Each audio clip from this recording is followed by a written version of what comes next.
तो दोस्तों आज हम बातें करने वाले हैं फ्रॉम सीज़न 1 के एपिसोड 3 की। एपिसोड 1 और 2 की स्टोरी हमारी चैनल में ऑलरेडी अपलोडेड है। आप लोग वहां से जाके एपिसोड 1 और 2 की स्टोरी देख सकते हैं। तो इसी के साथ लेट्स स्टार्ट द वीडियो। की स्टार्टिंग में हम देखते हैं कि टैबिटा को एक बुरा सपना आता है और टैबिटा बीच रात में उठ जाती है। यहाँ पर हम जेड को चिल्लाते हुए देखते हैं। वो डोना से कहता है कि तुम मेरे हाथ खोलो। इस पर डोना कहती है कि मैं तुम्हारे हाथ कल सुबह ही खोलूँगी। फिर सुबह हो जाती है और हम बॉयड को देखते हैं जो कि द बॉक्स को देख रहा होता है। द बॉक्स की कहानी आगे हमें पता चलेगी कि आखिर ये द बॉक्स है क्या।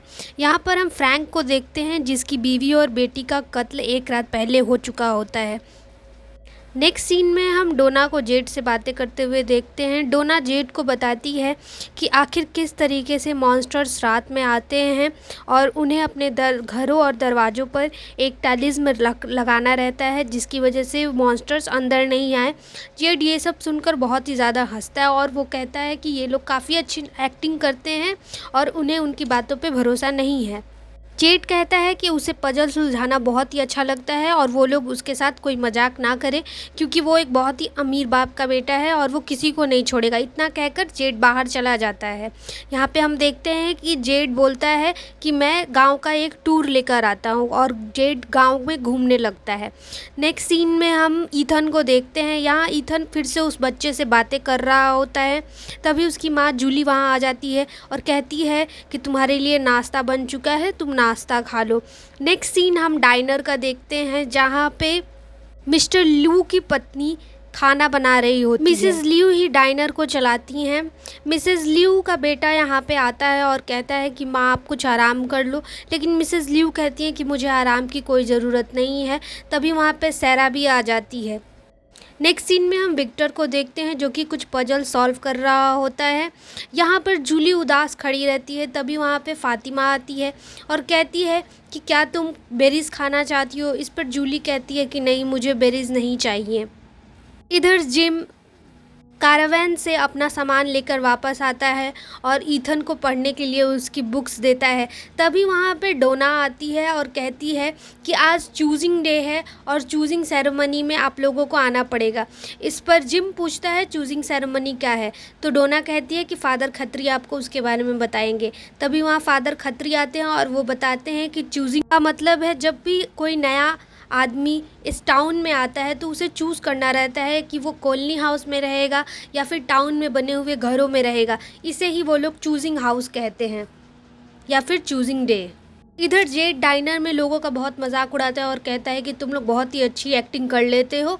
इस पर मिस्टर ल्यू उसे डांटती हैं और कहती हैं कि तुम्हें कुछ नहीं पता कि यहाँ पे क्या चल रहा है। इधर हम सेरा और उसकी भाई को देखते हैं। यहाँ पे सेरा का भाई उससे बोलता है कि तुमने मुझसे वादा किया था कि तुम घर पे रहोगी। तो इस पर सेरा बोलती है कि अगर मैं यहाँ पे आज नहीं आती तो इन लोगों को शक हो जाता कि क्या बात है।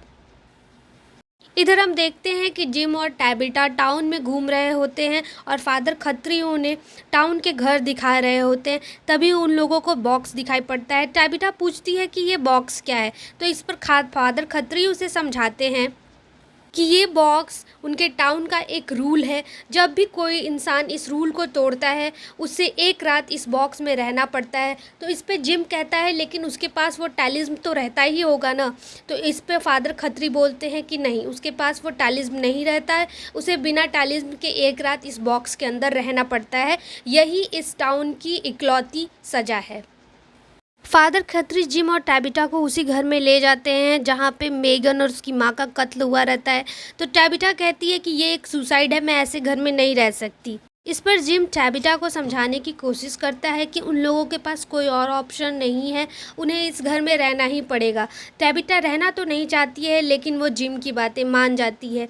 इधर हम देखते हैं कि एलिस ईथन के लिए एक वॉकर बनाता है और ईथन की हेल्प करता है। तो जूली फातिमा से पूछती है कि आखिर तुम लोग हमारी इतनी मदद क्यों कर रहे हो, तुम लोग तो हमें जानते भी नहीं हो। तो इस पर फातिमा कहती है कि हम ऐसे ही हैं, हम लोगों की मदद करते हैं। इधर हम डाइनर में जेड और केन को देखते हैं। जेड केन से बोलता है कि उसे पजल सॉल्व करना बहुत अच्छे से आता है, वो इस टाउन से बाहर ज़रूर निकल जाएगा। तभी वहाँ पे क्रिस्टी आती है और कहती है कि तुम ठीक तो हो केन। इस पर केन कहता है कि हाँ वो ठीक है। नेक्स्ट सीन में हम अगेन ईथन को देखते हैं जो कि विक्टर से बातें कर रहा होता है। वो विक्टर से पूछता है कि तुम आखिर यहाँ पे क्या कर रहे हो। इस पर विक्टर ईथन को बताता है कि वो देख रहा है कि क्या वो चलते हैं। तो ईथन पूछता है कि तुम किसकी बातें कर रहे हो। तो विक्टर कहता है कि वो पेड़ों की बातें कर रहा है। तो ईथन पूछता है कि क्या पेड़ सच में चलते हैं। इस पर विक्टर कहता है कि उसे पता नहीं है लेकिन वो पता लगा रहा है। ईथन विक्टर से पूछता है कि क्या उसने भी उस छोटे बच्चे को देखा है जो यहाँ बाहर घूमते रहता है। इस पर विक्टर ईथन से कहता है कि उसने उस छोटे बच्चे को फ़िलहाल तो नहीं देखा है, लेकिन अगर वो ईथन को फिर से दिखता है तो उसे कहना कि विक्टर ने उसे हाय कहा है। तभी वहाँ पे जूली आ जाती है और वो ईथन को डांटती है कि वो विक्टर से बात ना करे। इस पर ईथन कहता है क्यों। तो इस पर जूली कहती है कि क्योंकि ईथन एक पागल है। एक सीन में हम जेड को देखते हैं जो कि टाउन में घूम रहा होता है। तभी वहाँ पे उसे एक दरवाज़ा दिखता है। वो दरवाजे से अंदर जाता है और उसे एक अजीब सा आदमी पत्थर के नीचे दबा हुआ दिखता है। जेड ये सब देखकर डर जाता है।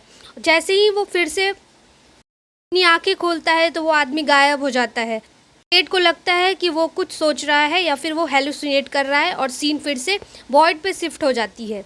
यहाँ हम बॉयड को फ्रैंक से बातें करते हुए देखते हैं। बॉयड फ्रैंक को बोलता है कि जंगल में दूर एक छोटा सा घर है, तुम टालिज्म लेकर वहाँ चले जाओ और अकेले वहाँ पर रहना। इस पे फ्रैंक कहता है कि नहीं, वो लोगों के साथ धोखा नहीं करेगा, उसने गलती किया है और वो अपनी गलती को स्वीकार करता है। यहाँ पर फ्रैंक सभी लोगों के बीच में आता है और स्वीकार करता है कि उससे गलती हुई है और वो बॉक्स में जाने को तैयार है। जेड ये सब सुनकर बहुत ही ज़्यादा हंसता है और बॉयड उसे चुप रहने को बोलता है। यहीं पर चूजिंग डे सेरेमनी भी चल रही होती है, जहाँ पे नए लोगों को चूज़ करना रहता है कि उन्हें कॉलोनी हाउस में रहना है या फिर घर में रहना है, टाउन में बने हुए घर में रहना है। तो यहाँ पे जिम की फैमिली वोटिंग करती है कि उन्हें टाउन में बने हुए घर में रहना है। तभी अचानक से जूली कहती है कि वो कॉलोनी हाउस में रहना चाहती है। टैबिटा ये सुन के बहुत ही ज़्यादा गुस्सा हो जाती है और वो जूली को बोलती है कि तुम ऐसा नहीं कर सकती। लेकिन डोना कहती है कि जूली अब बड़ी हो गई है और वो अपने फैसले खुद ले सकती है। तो इसी तरह जिम, टैबिटा और ईथन टाउन में रहने के लिए चले जाते हैं और जूली कॉलोनी हाउस में रहना चूज़ करती है। नेक्स्ट सीन में हम देखते हैं कि केन जेड को ग्रेवयार्ड में ले जाता है और उसे दिखाता है कि देखो मॉन्स्टर सच में है और उसने तुम्हारे दोस्त के साथ क्या किया। शाम हो जाती है और फ्रैंक बॉक्स में जाने को तैयार था। लोग वहाँ पे इकट्ठा हुए रहते हैं और फ्रैंक को लास्ट गुड बाय बोलते हैं। फ्रैंक बॉयड को बोलता है कि अब टाउन की जिम्मेदारी उसी के ऊपर है, तुम टाउन को अच्छे से संभालना, मुझे पूरा यकीन है कि टाउन के लोगों को तुम ही बाहर निकालोगे। और ये कह के बॉयड फ्रैंक को बॉक्स के अंदर बंद कर देता है और रात हो जाती है। सभी लोग अपने अपने घर चले जाते हैं। यहाँ हम देखते हैं कि जेड केन के साथ ही रहता है। इधर हम जिम को देखते हैं जो कि टाउन हाउस में अपनी फैमिली के साथ रह रहा होता है और उधर जूली का वेलकम कॉलोनी हाउस में रहता है। सीन शिफ्ट होता है और हम फ्रैंक को देखते हैं जो कि बॉक्स में बैठा हुआ रहता है अकेले। तभी वहाँ पे मॉन्स्टर्स आ जाते हैं और सीन इसी के साथ ख़त्म हो जाता है। तो दोस्तों यही थी फ्रॉम सीज़न 1 की एपिसोड 3 की स्टोरी। एपिसोड 4 भी जल्द ही अपलोड हो जाएगा। आप हमारे चैनल को सब्सक्राइब करिए। Stay tuned, stay happy. Thank you for watching. Thank you everyone.